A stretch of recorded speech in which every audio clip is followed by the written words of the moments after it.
What if everything you've been told about being an empath is keeping you weak? I know that sounds harsh, maybe even impossible.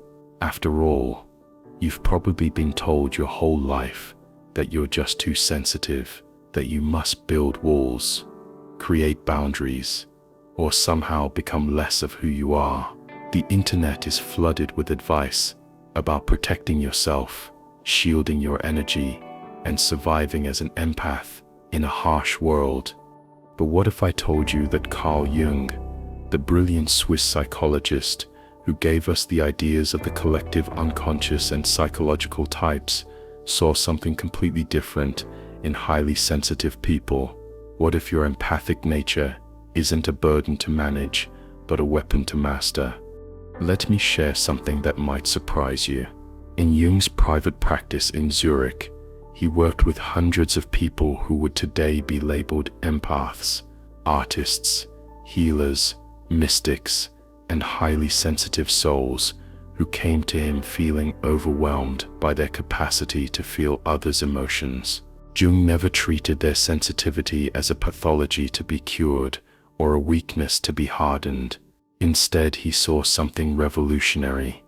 These individuals possessed what he called a differentiated feeling function, a sophisticated psychological capacity that, when properly developed, could become one of the most powerful tools for understanding human nature and facilitating genuine healing. Before we dive deeper, if this resonates with your inner journey, hit the like button and subscribe for more transformational content. Your support helps this message reach others who need to hear it. You see, Jung didn't talk about empaths the way we do today. He didn't see them as mystical beings cursed with supernatural sensitivity. Instead, he identified something far more practical and profound. In his landmark book, Psychological Types, 1921, Jung described the feeling function as one of 4 fundamental ways people navigate and understand the world. And here's what's revolutionary about his view. He saw your sensitivity not as a flaw in your design, but as a sophisticated psychological instrument. The problem isn't that you feel too much. The problem is that you've never been taught how to wield this instrument with precision and power. Think about this for a moment. Have you ever walked into a room and immediately sensed the tension between 2 people who are pretending everything is fine?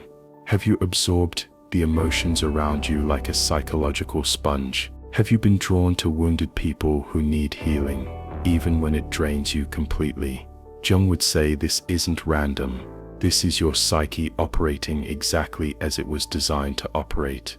You're not broken, oversensitive, or cursed. You're simply expressing a dominant psychological function that, when properly understood and integrated, becomes one of the most powerful tools for personal transformation and healing. But here's where Jung's insights get truly useful. He observed that in our culture, people with a dominant feeling function often develop what he called inferior thinking. In other words, their logical, analytical capacities remain underdeveloped. That creates a dangerous imbalance. Empaths feel everything but lack the psychological tools to process, understand, and respond to those feelings. This is why you might feel overwhelmed in crowded places, drained after social interactions, or unable to distinguish your emotions from others. It's not because you're too sensitive. It's because you've never learned to balance your remarkable feeling capacity with equally developed thinking skills. Jung discovered that when empaths develop their thinking function to support their feeling function, something remarkable happens. Instead of being victims of sensitivity, they become masters of it. Instead of being drained by other people's emotions, they learn to feel deeply while maintaining their own psychological center.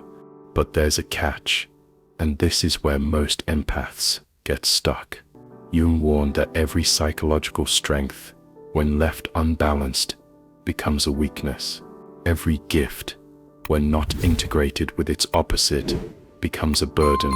For empaths, there is a hidden part of the psyche that culture teaches you to fear, repress, and reject. Jung called this the shadow. It is not your enemy, it is your secret weapon. Let me tell you about Jayla, a client who came to see me after years of being overwhelmed by her empathic abilities. She was a nurse who sensed her patients' pain so intensely, she often went home physically ill. She tried every protection technique she could find, shielding meditations, boundary exercises, every quick fix available. Nothing worked.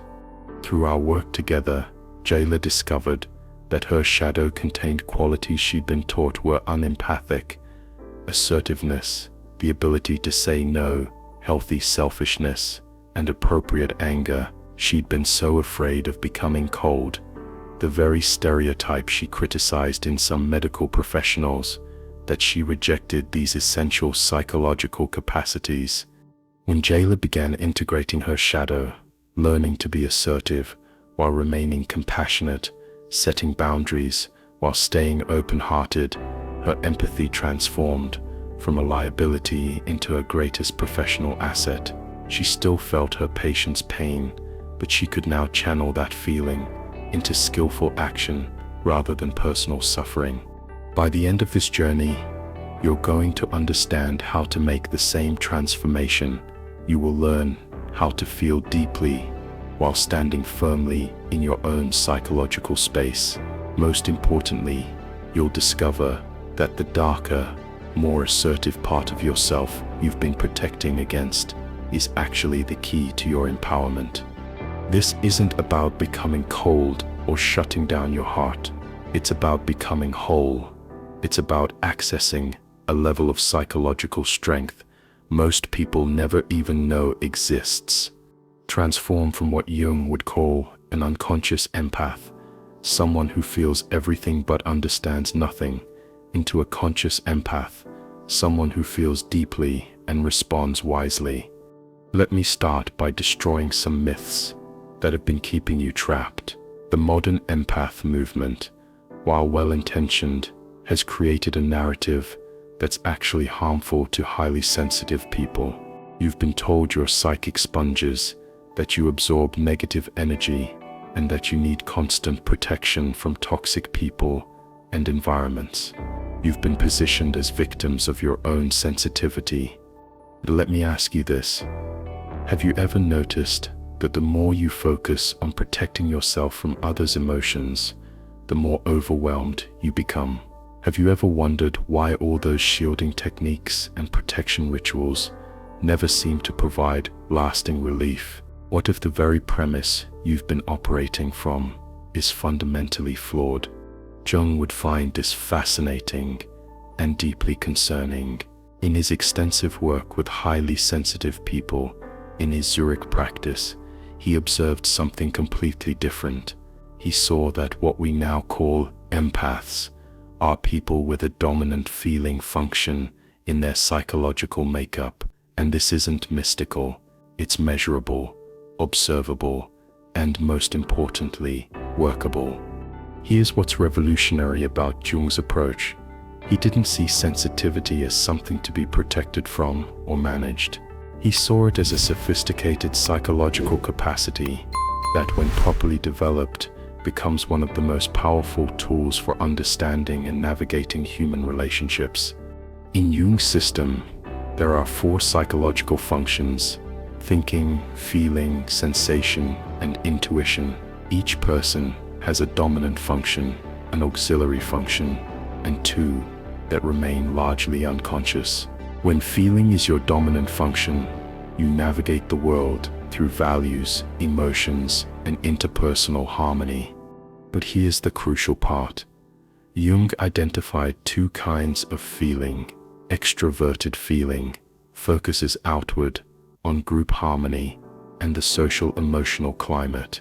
Introverted feeling is more internalized, focused on personal values and the subtle emotional undercurrents most people miss entirely.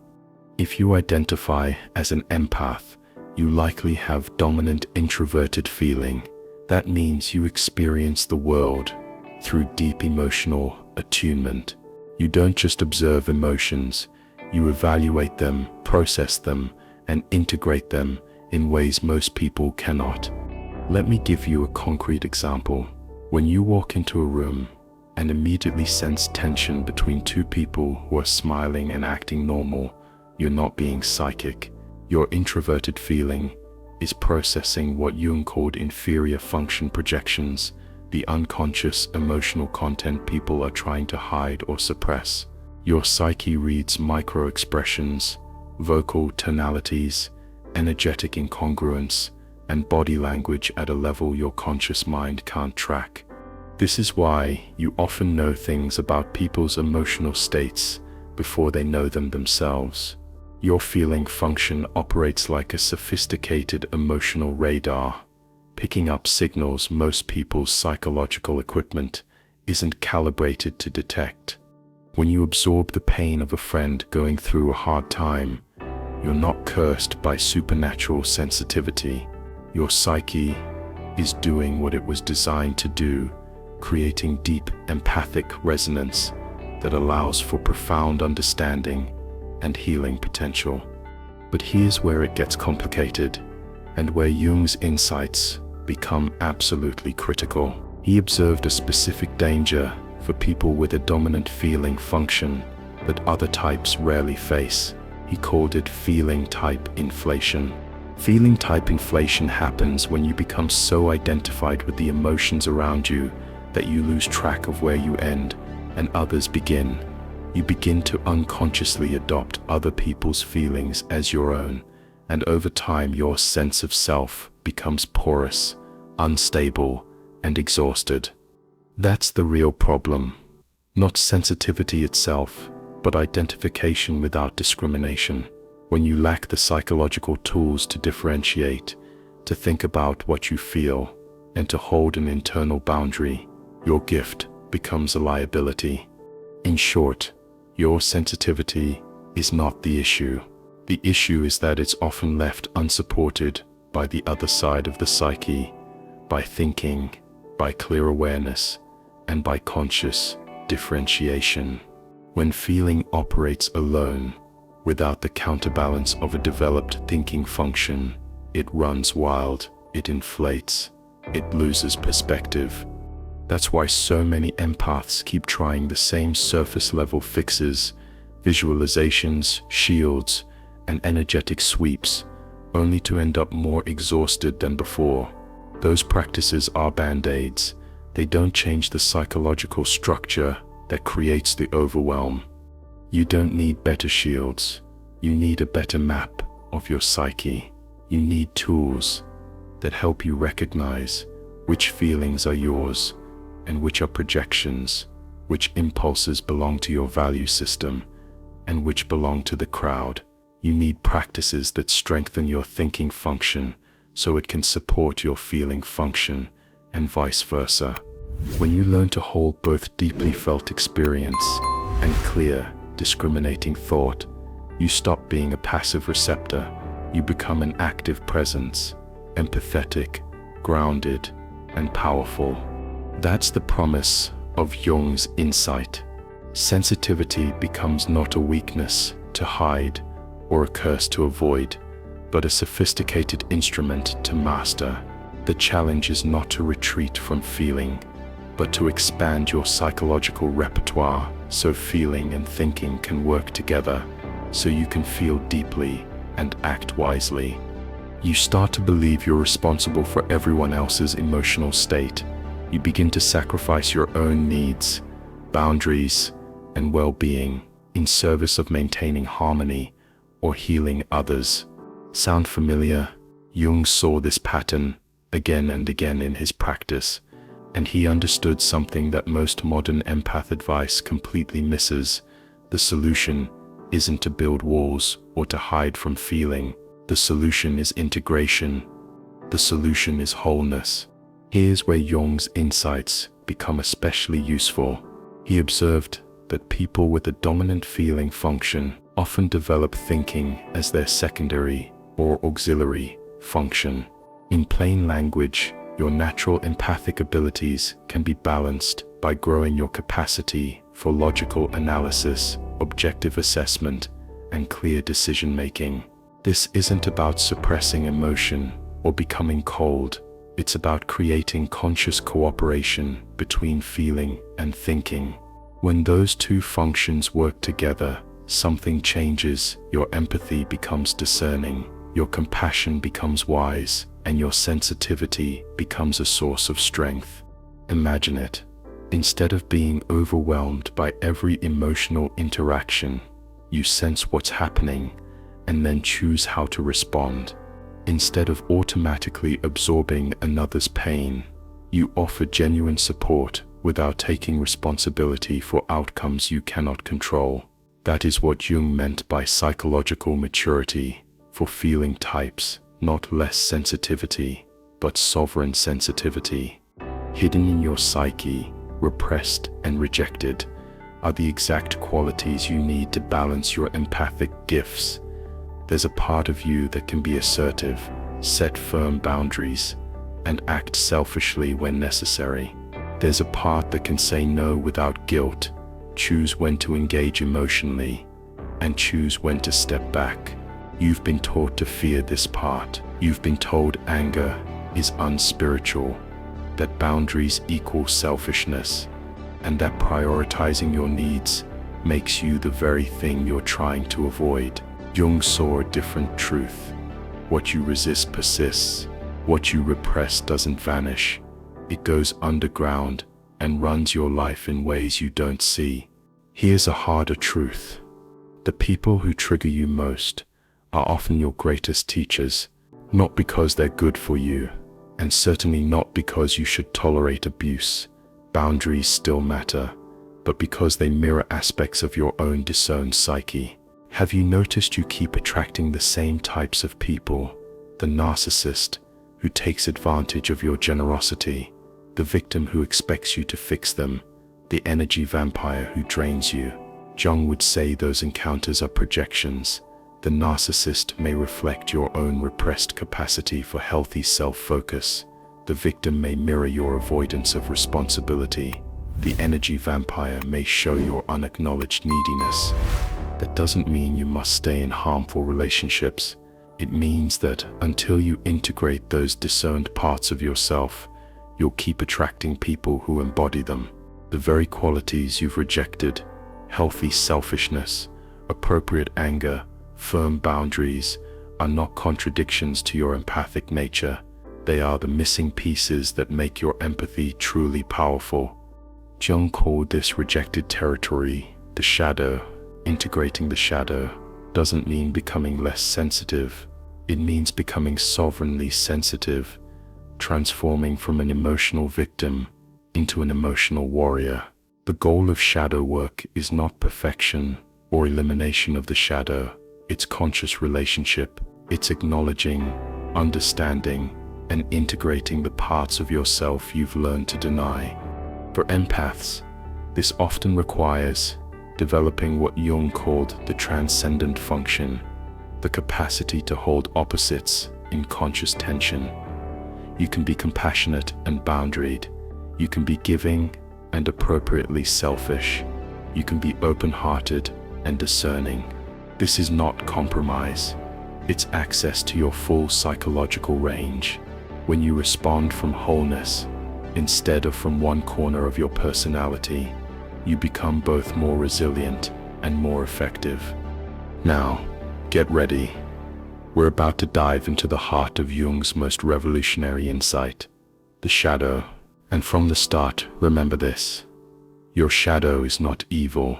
It's not a dark force battling your light. It's simply the collection of parts you've learned to reject, repress, or deny. And it holds the strength you've been taught to fear. For most empaths, the shadow contains what Jung called the unlived life, all the qualities that contradict your self-image as a gentle, giving, harmony-seeking person. Jung put it perfectly when he said, "Everyone carries a shadow, and the less it is embodied in the individual self's conscious life, the blacker and denser it is. For empaths, this shadow often includes anger, selfishness, the capacity to say no, the ability to prioritize your own needs, and the strength to walk away from situations that drain you. You've been taught that these qualities are bad, that anger is unspiritual, that selfishness is wrong, that setting boundaries makes you just like the narcissists and toxic people you're trying to avoid. But Jung understood something essential. These rejected qualities don't disappear when you repress them. They go underground. They begin to control your life in unconscious ways. This is why you keep attracting the same types of relationships. This is why you find yourself repeatedly giving your energy to people who take advantage of your generosity. This is why your empathy feels like a burden instead of a gift. Let me tell you about what Jung called shadow possession, a phenomenon he observed frequently in empaths. When you repress your shadow qualities for too long, they don't stay buried. Instead, they leak out in unconscious ways, often at the worst possible moments. Have you ever snapped at someone after months of patiently absorbing their emotional demands? Have you ever felt inexplicably resentful toward people you were supposed to be helping? Have you ever experienced what feels like an emotional breakdown where all your suppressed feelings come flooding out at once? This isn't set a character flaw. It isn't set proof that you said not spiritual enough. This is shadow possession. It's your unconscious psyche's attempt to restore balance by forcing you to experience the qualities you've been rejecting. Jung saw this pattern repeatedly in his practice. He worked with healers, therapists, and caregivers who felt guilty about their uncharitable thoughts towards those they cared for. They couldn't understand why they sometimes felt angry, resentful, or even hateful. But Jung knew the truth. These emotions weren't evidence of failure. They were information. They were signals from the psyche that something was out of balance. Here sets a striking example. Jung worked with a woman who was a devoted caregiver to her elderly mother. She prided herself on patience, selflessness, and compassion, but privately, she was tormented by resentment, fantasies of escape, and even secret wishes that her mother would die. She came to Jung convinced she was a terrible person. She thought these feelings proved she was selfish and unloving. But Jung showed her the deeper reality. These thoughts weren't the problem. The problem was that she had never allowed herself to acknowledge the legitimate burden of caregiving, the sacrifices she was making, or her own need for freedom and autonomy. When she consciously integrated these shadow feelings, acknowledging her resentment while still choosing to provide care, recognizing her need for autonomy while honoring her commitment, something remarkable happened. The intrusive thoughts diminished. They no longer needed to fight for her attention. She could feel her full range of emotions while still acting from love and choice rather than unconscious compulsion. Let us bring this closer to home. Have you ever found yourself irritated by someone selfish or self-centered? Maybe a coworker who never asks how you're doing, or a friend who always turns the conversation back to themselves. You might think, how can they be so inconsiderate? How can they be so focused on their own needs? Jung would call this a shadow projection. The very quality that bothers you most in others is often a disowned part of yourself. In this case, your repressed capacity for healthy self-focus is showing up in others as selfishness. And here sits the brilliance of Jung's approach. He didn't see this irritation as a problem. He saw it as information. As he famously wrote, everything that irritates us about others can lead us to an understanding of ourselves. That person who seems self-centered, they're modeling a quality your psyche desperately needs, the ability to prioritize your own needs without guilt. That friend who always makes conversations about themselves, they're showing you what it looks like to take up space, to center your own experience, at least some of the time. Let me give you another real example.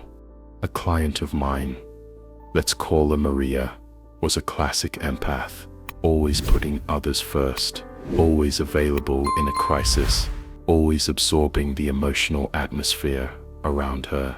But Maria was exhausted, resentful, and confused about why she kept attracting needy, demanding people.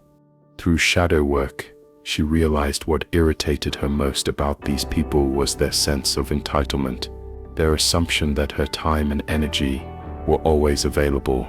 But deeper exploration revealed the truth. Maria had never developed her own sense of healthy entitlement. She had never learned to believe her needs mattered as much as anyone else's. The people who triggered her weren't randomly difficult. They were exaggerated mirrors. They were modeling the very quality she needed to integrate, the belief that her needs and boundaries also deserved respect. This is the power of shadow work for empaths. Instead of endlessly attracting and resenting people who embody your disowned qualities, you begin to integrate those qualities yourself. Integration doesn't mean becoming what you hate. It doesn't mean turning selfish, inconsiderate, or boundaryless. Jung's concept of integration is about the middle path, accessing these qualities consciously and appropriately. When Maria integrated her shadow, she didn't become selfish or demanding. She developed what Jung called conscious selfishness, the ability to see her needs as equally important as others. She learned to say no without guilt, to ask for support when she needed it, to prioritize her own well-being without feeling like she was betraying her empathic nature. And here sits what is fascinating.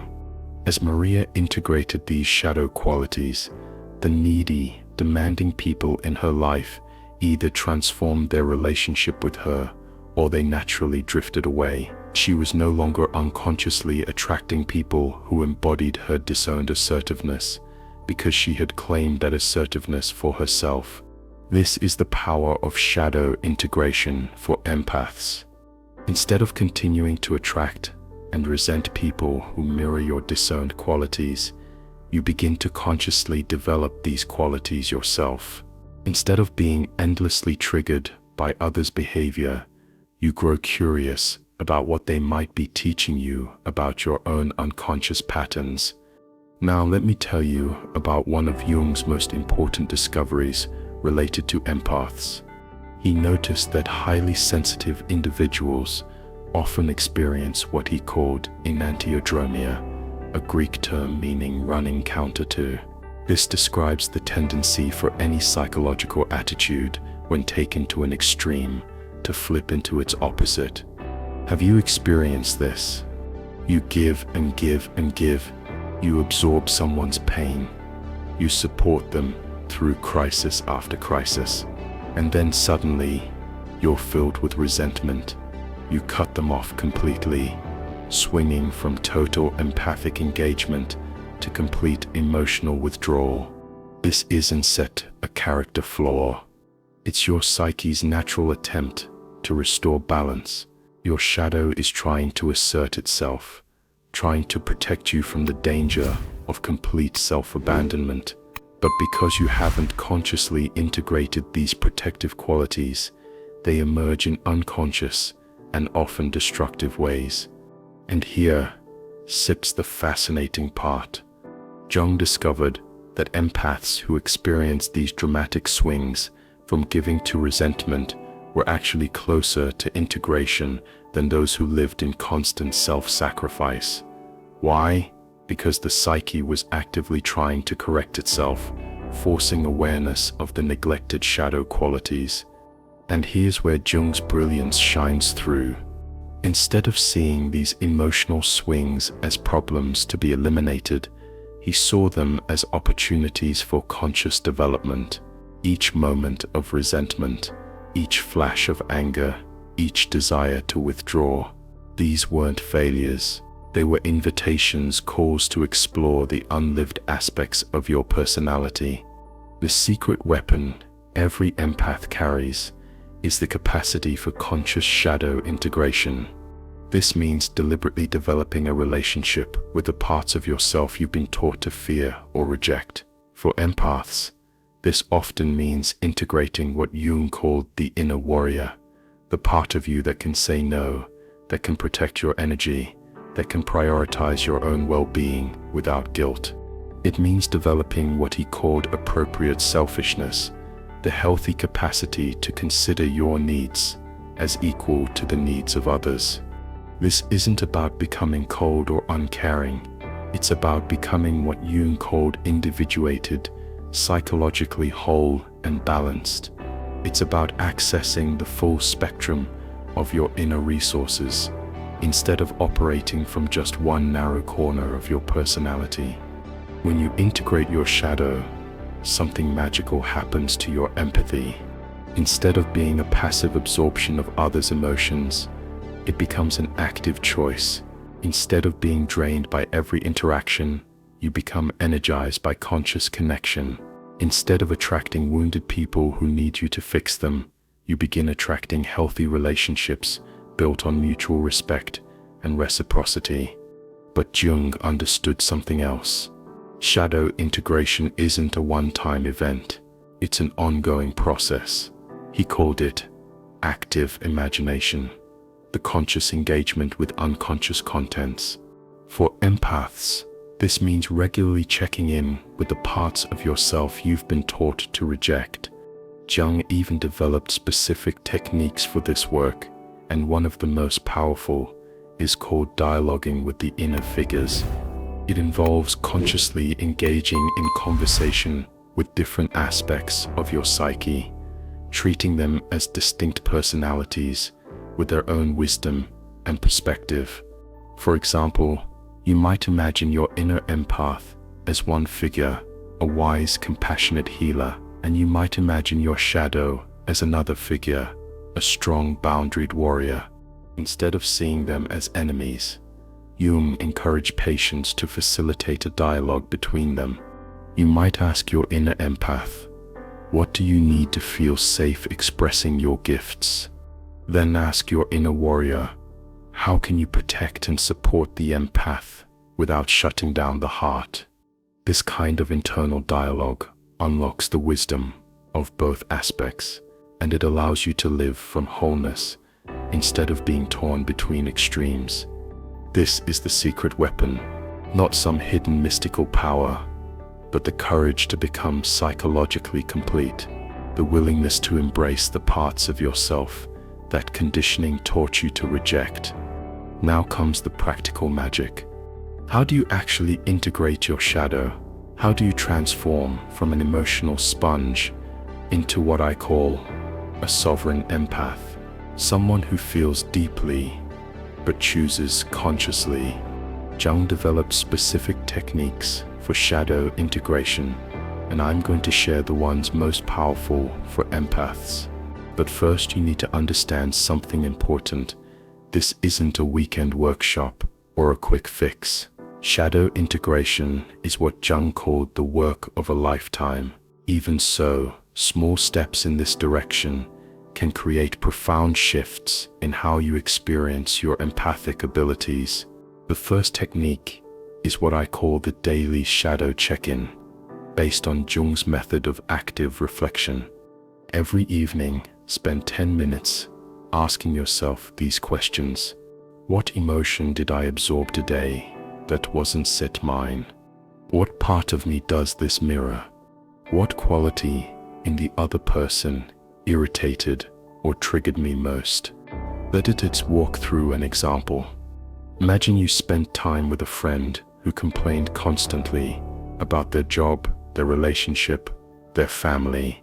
You left feeling drained and frustrated. During your shadow check-in, you might realize what irritated you most was their victimhood, their unwillingness to take responsibility for their life. Now comes the crucial part. Instead of judging them or yourself, you ask, what part of me does this mirror? Maybe you discover that you also have areas where you feel victimized by circumstances. Maybe you realize you've been avoiding actions that would actually improve your own situation. Maybe you notice that you've been complaining about being too sensitive instead of taking responsibility for developing your empathic abilities. This isn't about self-criticism. It's about self-awareness. It's about reclaiming the energy you've been spending on judging others and redirecting it towards your own growth and integration. The second technique is Jung's method of active imagination, adapted specifically for empaths. Find a quiet space. Visualize your shadow as a specific figure. For many empaths, this figure appears as a warrior, a business person, someone strong, boundaried, even a little intimidating. Instead of rejecting this figure, Jung taught his patients to dialogue with it. Ask your shadow, what do you want me to know? What do you need from me? How can I honor your strength without abandoning my compassion? At first, this may feel strange, but Jung discovered that when the shadow is approached with respect instead of fear, it becomes an ally. Your inner warrior doesn't want to destroy your empathy. It wants to protect it. It wants to help you choose when and how to engage emotionally, instead of being overwhelmed by every interaction. One of my clients, Gila, discovered through active imagination that her shadow warrior was teaching her this truth. Saying no to some people is actually saying yes to the ones who truly deserve your energy. Her warrior wasn't selfish. It was discerning. It knew her empathic gifts were precious and shouldn't be squandered on people who would drain them without appreciation or reciprocity. The third technique builds on Jung's active imagination, but applies it directly to relationship dynamics. When you find yourself in a draining interaction, instead of rushing to fix the other person or absorb their emotions, pause, ask yourself, what aspect of my psyche does this person represent? What quality are they embodying that I've been afraid to develop? This doesn't mean you tolerate harmful relationships or excuse bad behavior. It means you treat these interactions as information about your own psychological growth. Maybe the person who never reciprocates your support is showing you that you need to develop the capacity to receive. Maybe the friend who always cancels is reflecting your own difficulty with disappointing others, even when necessary. One of the most powerful practices Jung recommended for empaths is what I call conscious boundary setting. This isn't about building walls or shutting yourself off. It's about developing what Jung called differentiation, the ability to separate your own psychological content from others. Here's a simple exercise. The next time someone shares their problems, pause before responding, take 3 slow breaths. Then ask yourself, is this my emotion to carry? What would it look like to care without taking responsibility for fixing their life? How can I offer support without losing myself in their experience? This practice develops what Jung called conscious love, the ability to care deeply without unconscious merging. It's the difference between empathy and codependency, between compassion and emotional entanglement. Jung also emphasized what he called holding the tension of opposites. For empaths, this means consciously practicing both empathy and detachment, both giving and receiving, both openness and boundaries. The goal isn't static balance, it's flexibility, the ability to move consciously between emotional stances depending on what each situation requires. And finally, Jung stressed the importance of ritual in integration work, but not protective rituals, as popular empath advice suggests. Instead, he encouraged what he called individuation rituals, practices that honor your commitment to psychological wholeness. This could be journaling 10 minutes each morning, asking, how do I want to show up today? What qualities do I want to embody? How can I honor both my sensitivity and my strength? Or it could be a walking meditation, practicing active imagination, asking your inner empath what it needs today, and your inner warrior how it wants to protect that sensitivity. The key is consistency. Jung believed the psyche responds to regular, conscious attention. Small daily practices that acknowledge your commitment to wholeness are far more powerful than occasional, intense efforts to fix your sensitivity. But here's what's most important to understand. As you integrate your shadow, your empathy doesn't diminish, it transforms. Instead of being a passive receiver of others' emotions, you become an active healer. Instead of being drained by difficult people, you develop the capacity to hold your center while offering genuine support. This transformation happens gradually, but the shifts are profound. You begin to notice that you're no longer automatically absorbing every emotion in your environment. You start choosing when and how to engage empathically. You develop what Jung called conscious compassion, the ability to feel deeply while maintaining your own psychological integrity.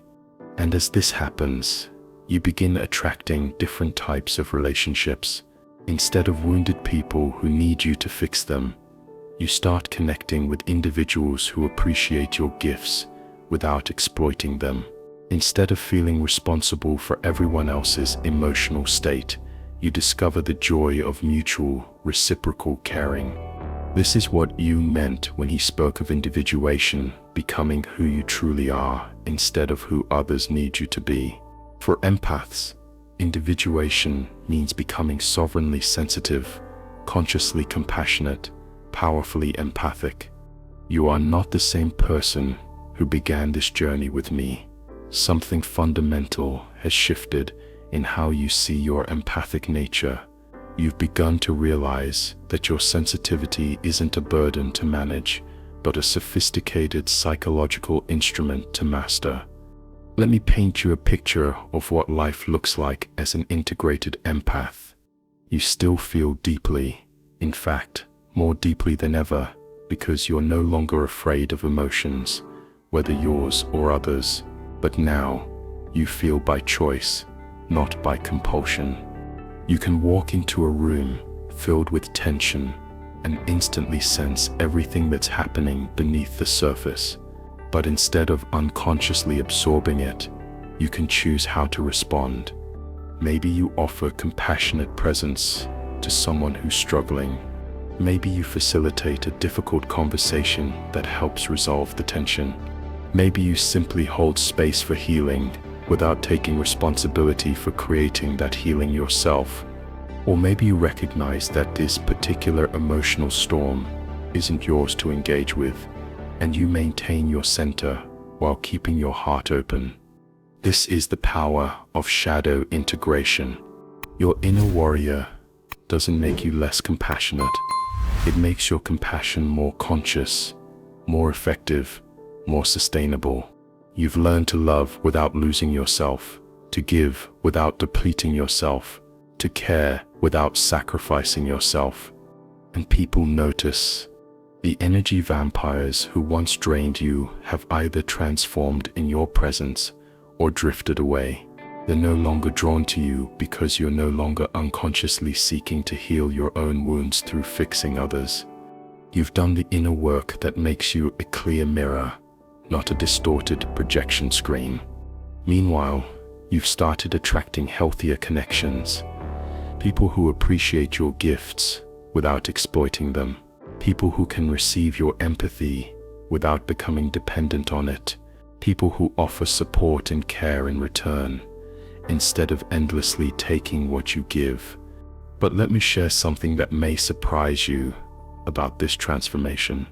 Jung discovered that when empaths integrate their shadow, they often experience what he called the emergence of the transcendent function. This is the ability to hold seemingly opposite qualities in conscious tension, to be both soft and strong, both open and boundaried, both giving and receiving. It isn't about balance through compromise. It's about embodying what Jung called the both and, rather than the either or. You don't have to choose between being empathic or being strong. You don't have to sacrifice your sensitivity to build boundaries. You can be fully empathic and fully sovereign, all at once. And I want to tell you about David, a client who embodied this transformation beautifully. David was a social worker who came to therapy because he was burning out from constantly absorbing his client's trauma. He felt guilty for wanting to protect himself because he believed that truly compassionate people should be willing to suffer for others. Through shadow work, David discovered something life-changing. His shadow contained not only the capacity for boundaries, but also a deep wisdom about sustainable helping. His inner warrior wasn't trying to make him cold or uncaring. It was trying to teach him how to be effectively compassionate for the long term. When David integrated his shadow, his work transformed.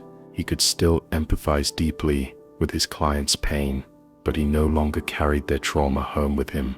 He developed what Jung called professional love, the ability to care deeply while maintaining clarity about roles and responsibilities. Most remarkably, David's clients began making faster progress. When he stopped unconsciously taking on their emotional burdens, they were forced to develop their own capacity for healing. His integrated empathy became a catalyst for their growth, rather than an enabler of their dependence. And your work in the world has transformed too. Whether or not you're in a helping profession, you've become what Jung called a wounded healer, someone who has transformed their own pain into wisdom and can guide others without sacrificing their own well-being. Your empathy is no longer a liability. It's become one of your greatest assets. You no longer apologize for your sensitivity or make yourself smaller to accommodate others' discomfort. You understand now that your ability to feel deeply is a gift, but only when it's wielded consciously and appropriately. This is what Jung meant when he wrote about individuation, becoming who you truly are, instead of who others need you to be. For empaths, this means becoming sovereignly sensitive, powerfully empathic, consciously compassionate. But let me share something crucial about this journey. Jung understood that individuation isn't a destination, it's a lifelong process. The shadow work you've begun is just the start. As you continue to grow and evolve, new aspects of your shadow will emerge. New opportunities for integration will present themselves. And this is a gift, not a burden. It means that your capacity for psychological depth and sophistication will continue to expand for the rest of your life. Each new challenge, each difficult relationship, each moment of emotional overwhelm becomes another opportunity to deepen your integration and expand your consciousness. Jung believed that people with a dominant feeling function, empaths, have a special role to play in human evolution. In a world that often values thinking over feeling, analysis over intuition, and individual achievement over collective healing, empaths have the capacity to restore balance, but only when they're operating from wholeness rather than woundedness. Only when they've integrated their shadow and learned to wield their sensitivity as a conscious tool rather than being victimized by it. Your journey isn't ending here. In many ways, it's just beginning. Jung saw individuation as the work of a lifetime, a continuous process of growth, integration, and conscious development. The shadow work you've done is only the foundation. I encourage you to dive deeper into Jung's writings, read Man and His Symbols, to explore how your psyche communicates through dreams and imagery. Study the archetypes and the collective unconscious to understand the patterns that shape your empathic experiences, consider working with a Jungian analyst or joining a dream group to deepen your integration practice. But most importantly, trust yourself. Trust that your sensitivity is exactly what the world needs, but only when it flows from psychological wholeness rather than unconscious wounding. Trust that your empathy is a weapon in the best sense, a tool for healing, transformation, and conscious connection. You've learned the secret that every powerful empath throughout history has discovered. True strength doesn't come from building walls against feeling. It comes from integrating all aspects of yourself so you can feel deeply while standing firmly in your own psychological space. Your secret weapon isn't some mystical ability or supernatural gift. It's something far more practical and far more powerful.